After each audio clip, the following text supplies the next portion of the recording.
are you supposed to be yourself if they tell you who you have to be?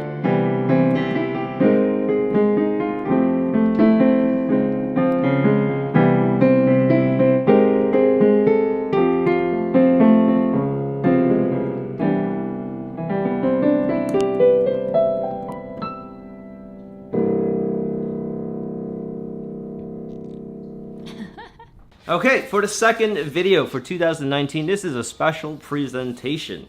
If you are a YouTuber, Instagrammer, blogger, or someone that just wants to do something big on the whole social media platform, live that Instagrammer life, jet setting all over the world, doing the craziest things and taking photos of yourself while doing it, this episode might be the thing for you. So yeah, so right now it is 1:30 in the afternoon. I have to change, I have to prep, and then we're gonna go do the interview at her place. Yeah. Anyways, here we are. Hey, hey. Hey, how's it going? What's up? What's going on? Hi. This is Justine. Hey guys. And Welcome. we'll be doing interview type thing today. Yeah. Okay, guys. So we're right now at Justine's place, and I've known you for about a year, and we met through our mutual friend Marcus. Mm-hmm. And you just had such an interesting story that I think a lot of people on YouTube, a lot of people that are like small YouTubers, and a lot of people that are like small Instagrammers and things would just be like, they'd die. They'd like literally kill for that many followers. Do you want to explain where everything started, where you started and everything? Well, I started before Instagram was even created. Yeah. So I'm like pre-Instagram. When you started, that was like 09. 2009. We're like Yeah, I like told you. 10 years. That's like a whole decade of A decade of blogging. Yes. decade of blogging. I know. I never thought, thinking back to like May 2009 when I started it, Yeah. that I would have been in it for 10 years, and it would have afforded me so many experiences and like changed my life literally. It's just crazy. Like it was an idea, like just a bring. Mostly Or from let's start off with, what did you blog about? What was the thing that you think made you so unique? So my first blog was called Whatever Eurotrash.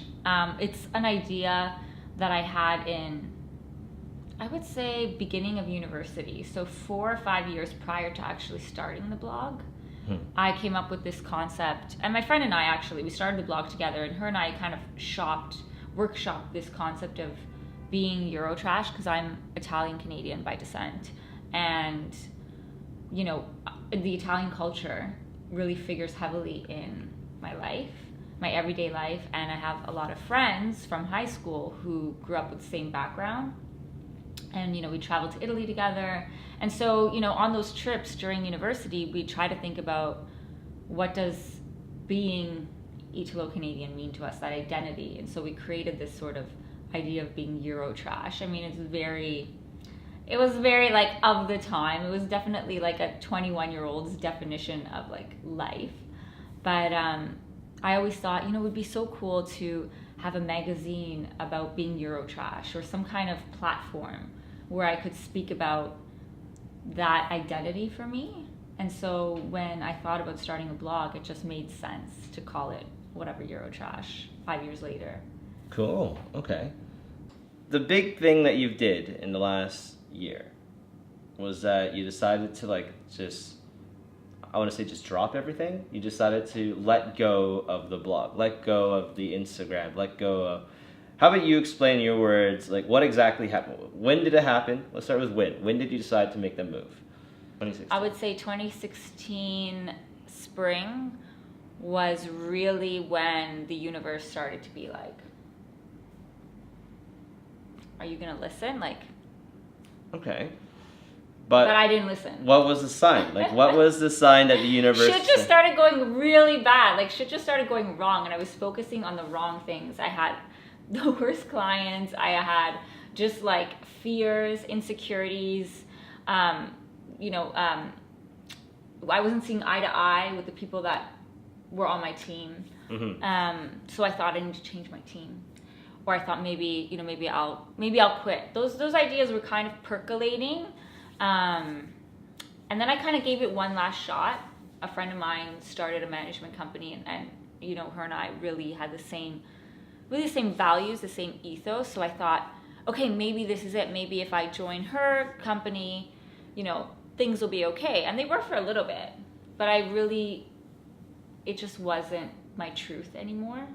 And it took really the universe being like shaking me to realize it. Like, I thought, over the holidays of 2016, 2017, I was going to, practice mindfulness because I was so stressed. I was a monster. Like, I was so irritable and angry at the world. I hated the money that I was making. I was making the most money I could ever even dream of in my life. And I hated it. I hated what I had to do for it. I felt like I had no autonomy. I felt like my creativity wasn't worth anything. I felt like my creativity was replaceable, interchangeable with every single other blogger, because, a brand would say, well, this is what we want from you. They send you the contract, the campaign, everything, like all laid out. Mm-hmm. How are you supposed to be yourself if they tell you who you have to be? And then you try to say, well, I fought so many battles being like, I think you should do it this way. I know what my audience wants, blah, blah, blah. And I just got tired of fighting. So it really got to that point where I was just exhausted and I knew I needed a break. And then yet I started the new year with this crazy idea that I needed to become like this beauty YouTuber, expert, whatever. Like, it was like the ego was on overdrive. Okay. And then I coded my site one day in February, and there was like this jackhammer upstairs. They were doing renos upstairs, and it was like, and I'm trying to code something so silly and stupid. And it was like, I don't know, short circuit in my brain. I just like dropped everything and started screaming. And I just like walked right out. I went downstairs to the concierge. I'm screaming, crying. I'm like, ah! Come back up. I'm screaming for half an hour. And like after that, I think the energy kind of just took over, and the universe was like, if you're not going to listen to me, then I'm going to give you no other choice. And I was done. After that, I was like, hey. It was very spiritual. It wasn't anything to do with, follower counts or making like a smart business decision. There was nothing calculated about the steps I took afterwards. No, it was just action. You needed action. It was just finding out what my intuition was. All right, so you had a mental breakdown. Let's just call it a mental breakdown. Yeah, Would that be accurate? I would say yes. Yeah. That's pretty accurate. So the stresses of social media, everything is happening, all one thing. All the brands are telling you have to be this modeled, structured thing, and if you want to get the money. You had no creative control over all your stuff. Yep. So that all led to one clismatic moment in, I guess, that was end of 2016, early 2017. Beginning of 2017, yeah. Mm-hmm. Okay, beginning of 2017. What were the first steps? What did you do? What was the first big moment where you had the jackhammers upstairs, you're screaming? Was it painful to push the button? Yeah, I mean, well, you know what? I really at that point didn't have a choice. Like, it was like I had nothing left in me to give. I had nothing left in me to even be able to make the decision. So I just turned to a friend and, had dinner with my friend that evening. And she was like, "Are you okay?" I'm like, "Yeah, I'm fine." And then I was just like, "No, I'm not fine." Like, I don't know. Today was just a weird day. I'm done. Like, I don't even know what to give. I have nothing left to give anymore. What was the moment? So the blog itself, would you ever go back? Not as like running it as a business. No. This would be something that's more for fun. For fun. Yeah, I still love writing. And in fact, when I ended up shutting down the blog, I really missed writing. I missed interacting with my audience. So I started a newsletter actually, and that was in October 2017. So we just had our little anniversary, because what happened, if I could tell the story. Go ahead. Yeah. Once I started to sort of realize, through some soul searching and spiritual awakenings and just really a lot of introspection, I realized that blogging as a business wasn't my truth anymore, and I really needed to focus on my passions of writing and music, I started to post about it. And I've always been someone forthcoming with my followers. Sorry, I just spat on you.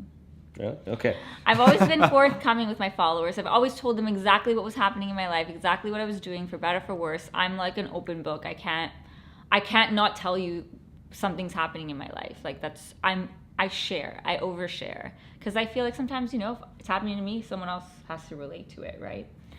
So I started kind of opening up and bearing my heart on social media that, it was time for me to move on. And all these women, predominantly women, there were some men, started to message me and ask me, what was happening and what books I was reading and how did I come to this conclusion, and that they feel very similar and they admire my courage, but they're also confused by it or whatever. So I started having all these like back and forth email conversations. I was going, for coffees with people off the internet, like 5 times a week, like literally, and meeting all these wonderful women.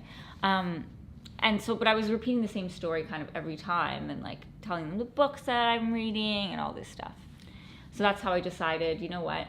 I miss writing. I miss having that writing where there's the audience right there right away. When you write a book, it's like, you just add a little paragraph, you add a chapter, you don't add a chapter, you change a chapter, you add more, and there's no audience to kind of receive it.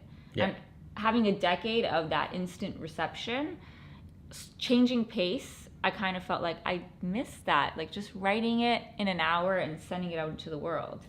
And so that's how I started the newsletter. So I think that that's kind of, for me, sort of scratched that itch of writing very, stream of consciousness, one or two edits and just putting it out into the world. Like I write it the Tuesday morning that I send it, I write it that morning. There's no it's not like I wrote it a month ago and I've been editing it and now it's finally ready. No, it's very off the cuff.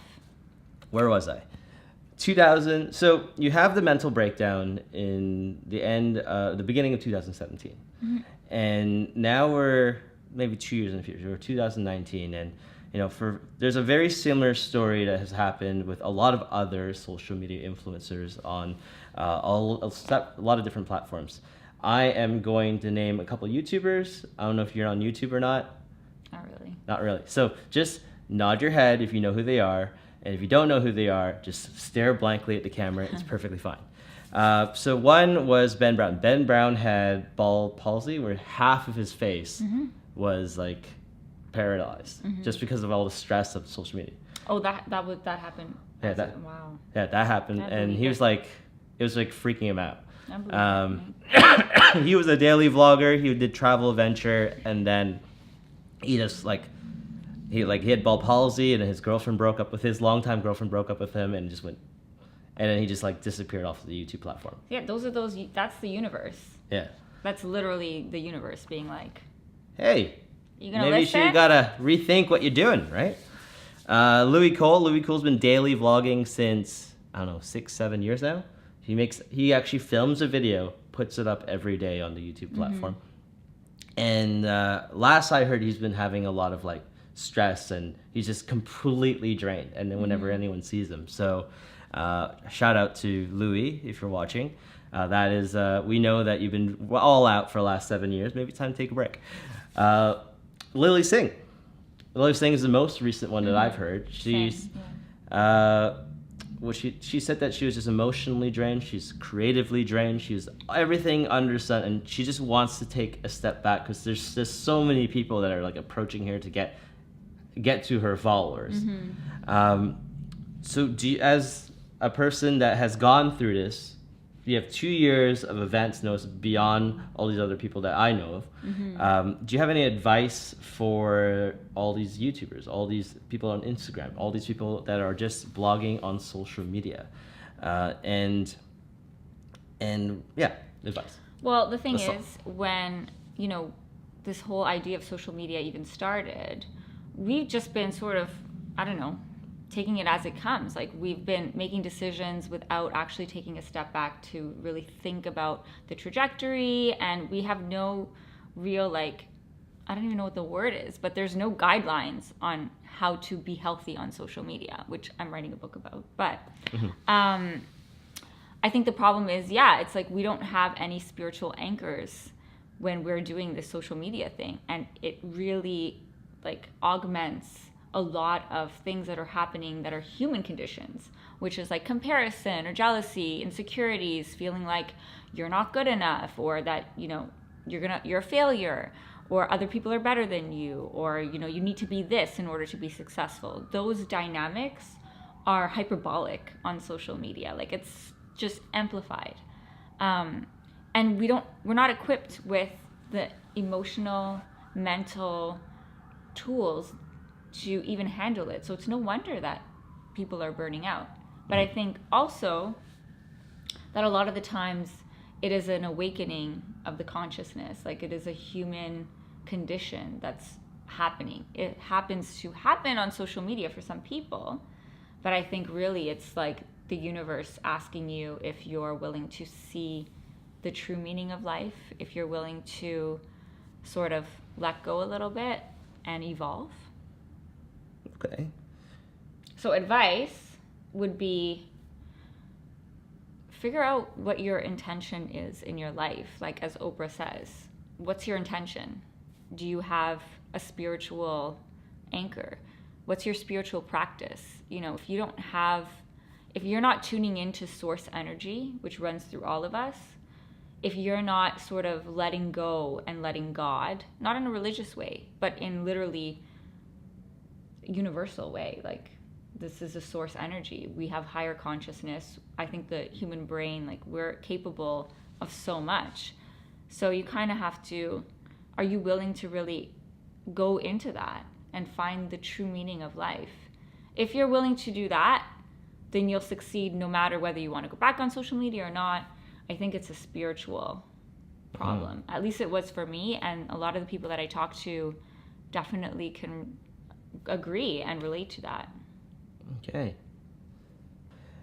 I know a lot of smaller YouTubers. I know a lot of smaller Instagrammers. I know like a lot of different people because I've only been on the platform for about 3 years now. I think roughly about 3 years. 2018 was really a buy year. I wasn't really on the YouTube platform because I kind of got lost in terms of what I wanted to do was my intent. Mm-hmm. And then because I didn't know my intent, I didn't know how to proceed. Like, why? Ask yourself,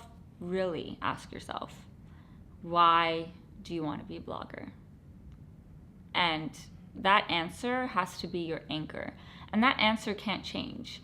It can evolve, but, I think the problem is when you start out, you think automatically you're going to be the next Chiara Ferragni. I mean, I thought that when I started. Mm-hmm. She was starting, and I literally measured my success vis-a-vis what she was doing. And that's a very dangerous thing to get into because she was exploding and she was popping, and I wasn't. So that's really a very dangerous cycle to get into firsthand, but it's also completely normal. I think educating yourself a little bit about how addictive social media is. I can recommend some books. That really one that's really great is called Irresistible by Adam Atler. And it talks all about the actual creation of things like the like button and how it's akin to giving you like a dopamine hit. Mm-hmm. So there's a lot of stuff that's going on, with the algorithm and things like that it's really good to be aware of. That when you're comparing yourself to other people, or you're not getting enough likes, or you're not getting the engagement, to know that it's not because you're not worth it. It's because literally the platform is made so that you put in advertising dollars to get those eyeballs, right? 100%. YouTube, Facebook, 100%. Facebook and Instagram, it's pay to play plus, what was I going to say? No, it's pay to play. It's 100% pay to play. And that's what most of the people are doing on the platform, I think. And number 2, are you going to be changing yourself so that you can become popular? Because I'll tell you one thing. I did that. I decided, you know what, F it. Why am I going to fight to be able to be myself? Like, I was having all these battles because I wanted to be the crazy person that I am. I love to swear. I love to be very, open about my sexuality. I love to just tell it like it is. I'm not PC. Never was, never will be. And for one particular client, I sold out. I was like, okay, fine. They want perfect PC, then I'll be that. I'll be the good girl. You know? And then I became interchangeable with everybody else. And once you do something because it's the reason you want to do it is because it's on trend, or you think that this lifestyle that everybody has is going to make you happy. Once you put your happiness outside of yourself, it's very dangerous, because all of a sudden, you might have some success because you're doing what's on trend, but once the trend changes, you don't have any originality. You're lost in the crowd. You're lost. You're just, like as Pirandello would say, uno nessuno centomila. One, no one, and 100 million. Mm-hmm. There's no originality about you. When you're original, not everybody's going to like you at first. But when you're original, you are irreplaceable. And then once you start to find your people, and the people who resonate with truth, because that's what people resonate with. We can see fake gimmick. You're trying to get likes. That shit is so freaking obvious. You know what I mean? And yeah, sure, the algorithm might pump you up for a little bit, but it's not sustainable. And you know what? If you want to have success in life, you have to tell the truth. You have to be truthful. You have to be aligned with your soul's purpose. Like as Oprah would say, well, I love Oprah, but she says, when being successful in life truly means when the personality lines up to serve the soul's purpose, when it becomes subordinate to the soul's purpose. And that's truth. That's something you cannot replace. That's something that's not a trend. So I would say, ask yourself, A, why you want to do it, and B, are you being honest with yourself? Are you telling the truth? Really have those long, hard questions, and think about them. Ask yourself those questions. Because if you don't have that alignment, then you're gonna pause. So we've been talking a lot of the negative things that happen in social media, the psychological effect, blah blah blah blah. I want to now focus on the positive. Since you've pushed the button, you've quit. You had 2 years from today, and you have 2 years to be able to live new life experiences. What are the biggest positive things that have happened to you since then and moving towards 2019? So basically for me, I'm going to tell you what it feels like. Okay. It kind of feels like there have been this pair of shoes in front of me, literally right here, this whole time. And all I needed to do was really just step into these shoes.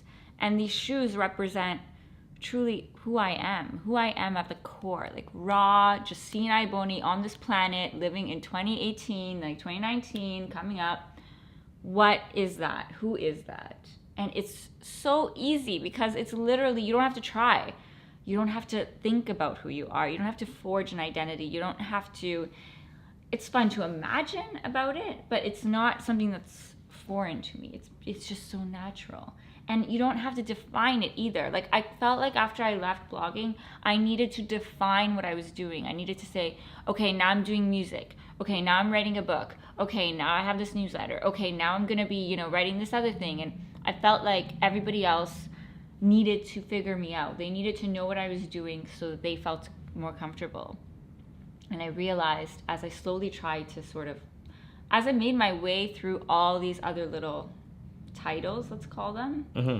I realized that, wait, I'm none of these. I'm everything. I'm all of these things and none of these things. I'm just me. And until I step into these shoes and become Justina Iboni, whatever that feels like for me, I don't need to define it for other people. But that is where my true success lies, is just stepping into these shoes.